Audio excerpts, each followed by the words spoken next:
Well guys, it's day 3. What a lovely morning it is. We just had breakfast at the Castletown Hotel. I must say it was delicious. It was plenty of variety. Definitely recommend the breakfast here. The overall stay of the night was good as well. If you've got really high expectations like expensive girlfriends or wives, they might not like it, but 100% very good for us boys touring. Nice and clean. Jace here definitely tipped the woman because he got a better shower as well than me and a double bed. But yeah, really good and really good value for money, that's what I can say. I'd definitely stay here again. And yeah, the breakfast was delicious and the staff were very polite as well and made me a full jug of coffee for my long trip now. Jace, where are we going now? Smooth Caves, Carlasco Bridge, and then Ullapool. And a couple of pit stops on the way. So we're going to stop off at a few pit stops and they'll take some footage if there's anything interesting.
Well, here I am at Smooth Cave.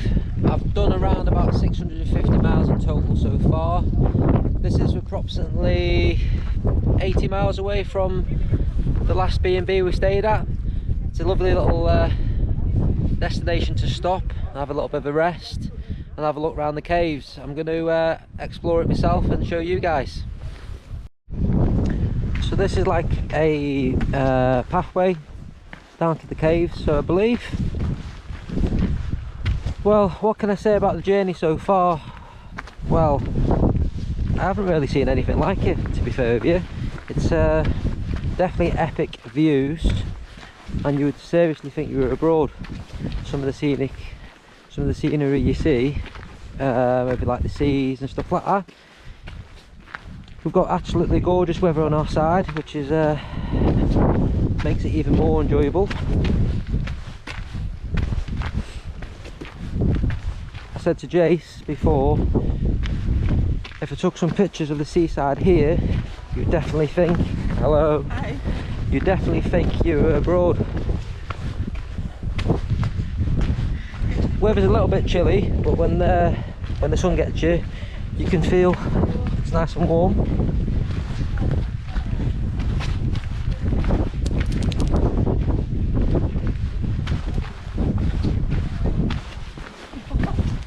Hello.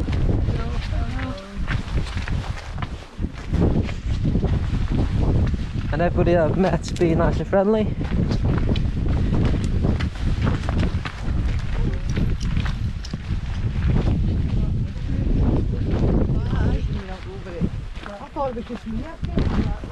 Just look at the views.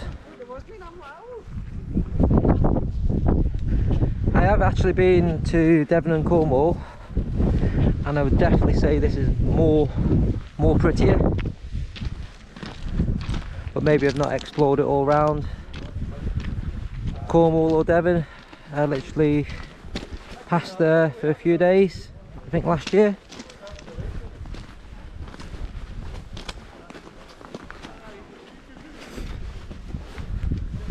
But this is definitely worth a stop.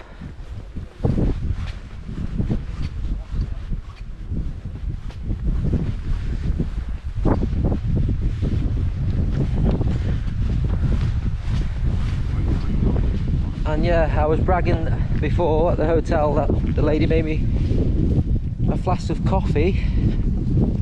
I came to drink it and I was very disappointed. She never put any milk in. So black coffee it is.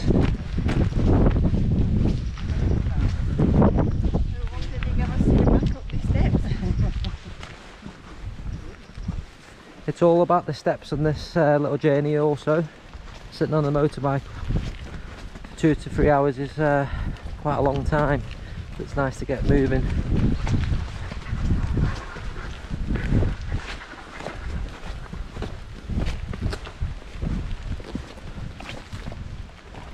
It's sensational. This is the cave.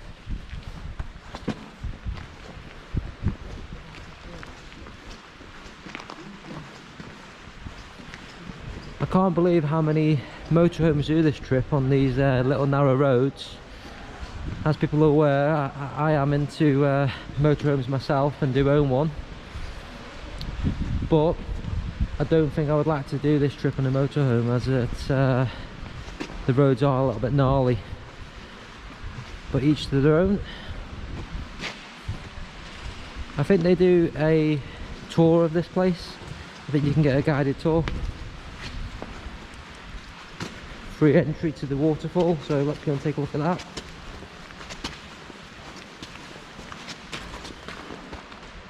A little bit of information here.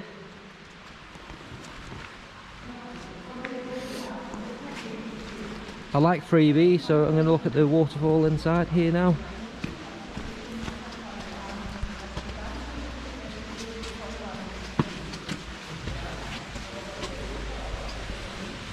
I definitely talk more easier. Well, I feel better in myself when I'm talking, when the camera's not pointing directly at me.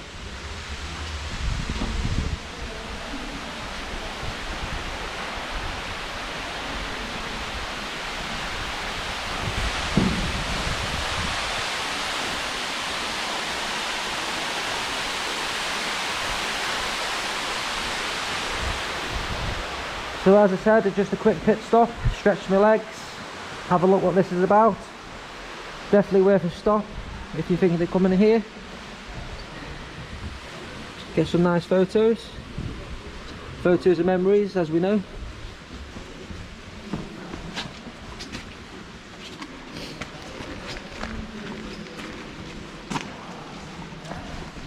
Right guys, I'll catch you soon.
Another little stop here at Kalalasku Bridge, or however you pronounce it. It's supposed to be a little bit of a famous spot to stop. Quick brew, well, quick brew break.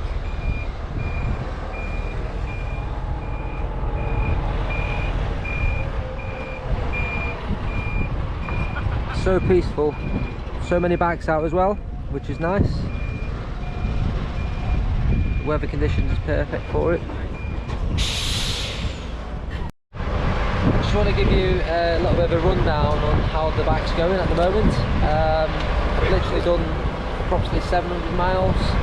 I've used no more than £70 worth of fuel, so absolutely value for money.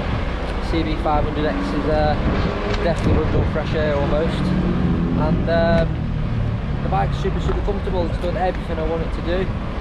The only criticism I have with the bike is the seat can be a little bit hard after a couple hours of riding, so maybe I would suggest one of these seats that Jason's got on his, and they're Hawks.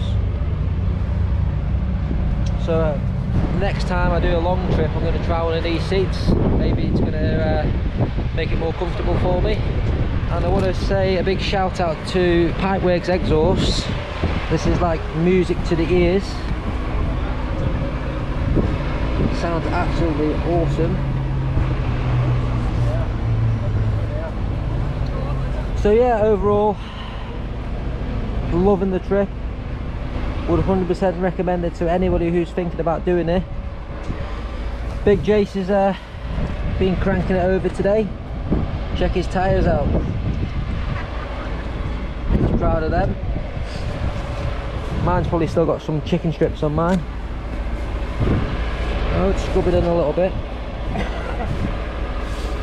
And a big shout out again to Staffsbury Honda for supplying the bike. These guys are fantastic. Customer service is unreal. It's a new business in Newcastle-on-the-Line, Stoke-on-Trent. Check them out for any good Honda deals. These boys will definitely be up for a deal. The panniers are being superior as well. Literally got everything I need for the 5-day trip that I've done. Not struggled for space. No problem. Tank bag's also good as well. You can put your phone in here if you need the sat nav. Check them out. They're just beautiful, aren't they?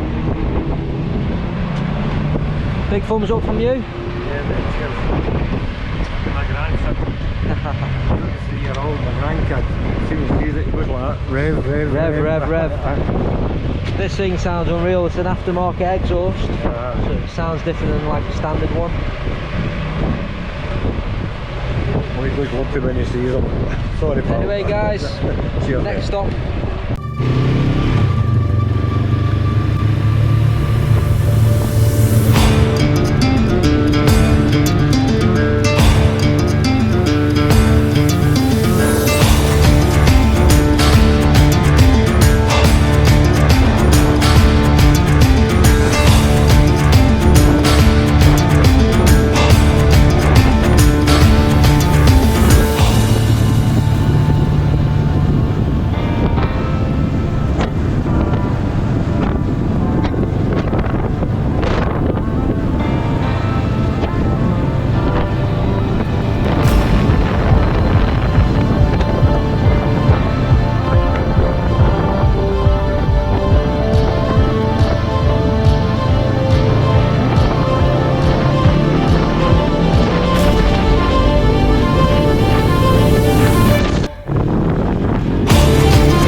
this is Caledonia Hotel, which Jace has organised again.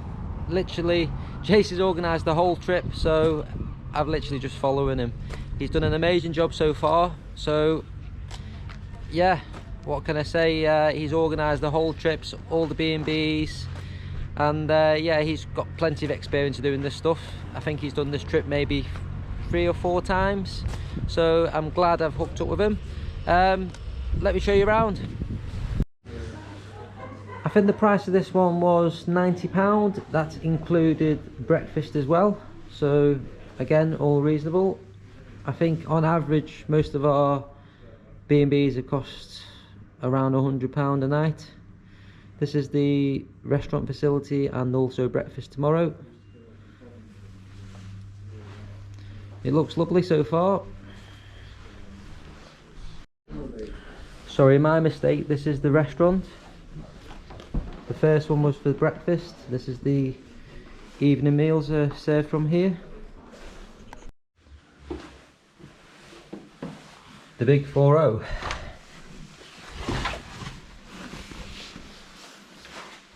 So a nice tidy room, nice and modern and clean. To be honest with you, the main thing with anywhere I stay, as long as it's clean and tidy, you know, and beds are clean, etc., and shower, I'm happy. But yeah, definitely a nice place again. Well done, Jace. And this time Jace has got the same room as me, because I signed in with reception and he didn't tip the receptionist this time. So equal this time. Anyway, time to get changed, have a shower and see what the evening brings.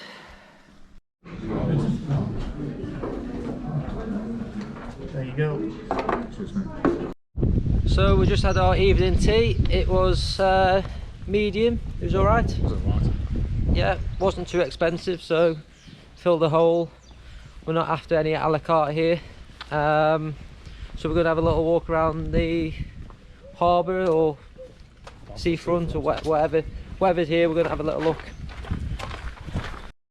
Well, first point of call is the estate agent, and tell you what, you can get some crazy houses for the price over here.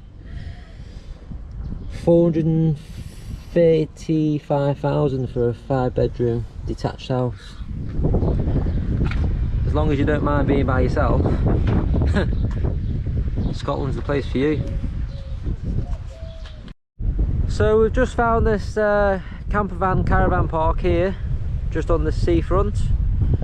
As you can see, there's many camper vans here, and also tents.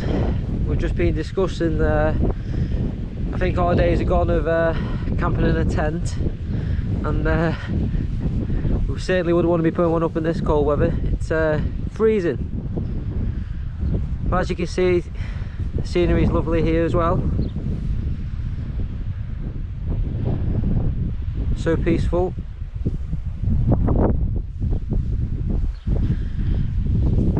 It's a really lovely area actually. There's some really pretty houses around here. I can imagine it's going to get really busy in the summer. Nothing going on down on the front spot of it. No, it's quite quiet, isn't it? So we're going to have a little look down the other side to see if there's anything happening. So we found a chippy and quite a lot of B&Bs, as you would expect, it being a tourist area. There's a ferry port here as well. I'm not too sure where the ferry goes. I'm guessing maybe Ireland or something like that. It says bar and restaurant, so Yeah, we'll have a look in here. So we're going to have a quick drink in here. We've just been discussing that I don't drink alcohol, and I'm going to be very posh today. I have a sparkling water with lemon. I do drink alcohol. Yeah, we've got the beer monster here. He's been actually very good, actually, Jace has. He must be trying to replicate me. I've only seen him drink shandy. This place looks really nice, so catch you soon.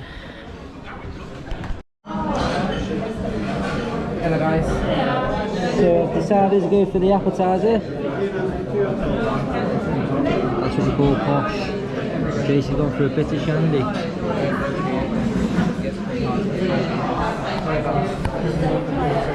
So a recap today, it's been quite a long day. We've done around about 150 miles, but definitely one of my favourite routes. I think this was it the West Coast today?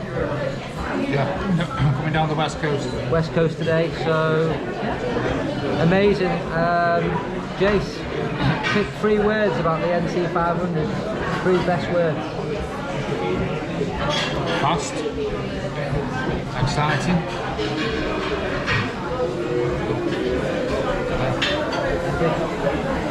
wicked, yeah, epic, epic. Absolutely epic.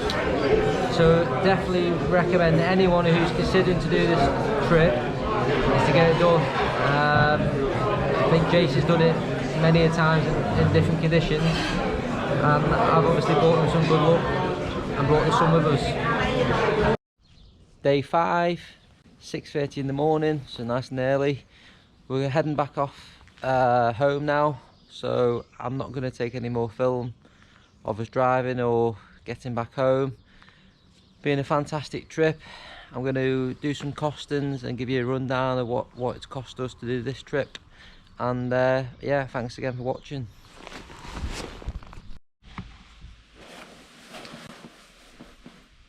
Hi guys, it's Saturday morning. I'm just recovering from the long trip of the NC500. What an amazing tour this was. I've done around 1,400 miles round trip since Monday. My backside is a little bit sore, obviously a lot of time in the saddle. The place was phenomenal. I cannot recommend this place enough. I think it's got to be one of them things you've got to see with your own eyes. I don't think the camera's going to give it much justice. Basically, you could film the whole trip, and every single place you go, it's worth you camming. But obviously, making a video that long would be quite hard and quite difficult, and it would be quite boring to watch. I think you've got to literally see it with your own eyes. The whole experience of it as well, it's phenomenal. I mean, 5 days of solid riding, absolutely perfect if you love bikes. Even if you don't like bikes, this trip's going to be ideal if you're going to do it in a car or a motorhome. So hopefully I've got an audience that's going to watch this from all different sorts of backgrounds, people in push bikes also. Let me give you a little bit of a cost breakdown from the whole trip. So basically, I stayed in 4 B&Bs, and averagely they cost around about £100 per night. So definitely budgeting £400 for your accommodations. I don't like staying anywhere cheap, so we went for like medium, and basically all of them were fantastic really. I can't complain. Everywhere was clean. The 3 of them served a bed and breakfast, so breakfast was included. The breakfast was lovely, no complaints. Most of it was like buffet style, so you could help yourself. The last one in Fort James, that was a annex, so self-catered annex. That was absolutely perfect as well, because on the Friday morning we set back off to come back home. We set off at 7 AM, so we didn't need any breakfast, and we arrived back home at 2 PM, so we had a really good ride. Just a little bit of traffic on the way home, but obviously being on a bike we could filter through. So overall, best experience I've done on a road bike. Definitely going to do it again. My fuel cost around about £140 for the whole trip, so around about 100 litres. As I said to you in the vlog before, this bike runs literally on fresh air. I mean, if that was in a car, I would expect you're going to be spending maybe £500 in worth of fuel. So very cheap trip really. So I spent average £400 for my B&Bs, £140 for my petrol, and to eat comfortably and not be tight. budget another £200 for your food. So overall, you could do this trip on £600 to £800 comfortably. I reckon I've spent about £700, and but I don't drink any alcohol. So if you're going to drink alcohol, maybe you're going to spend a little bit more. An overall opinion on the CB500X as well. Fantastic bike, ideal for anybody who's got the A2 license, who can't ride a full bike license. The bike, absolutely comfortable. My only criticism really is the seat's a little bit hard, so obviously an improvement in the seat would probably benefit the trip. Apart from that, suspension really comfortable. Brakes are really good on it. On the new one, we have a double brake on the front brakes on the front are double disc, so it's got extremely good braking. Because on the 500 Tour, some of the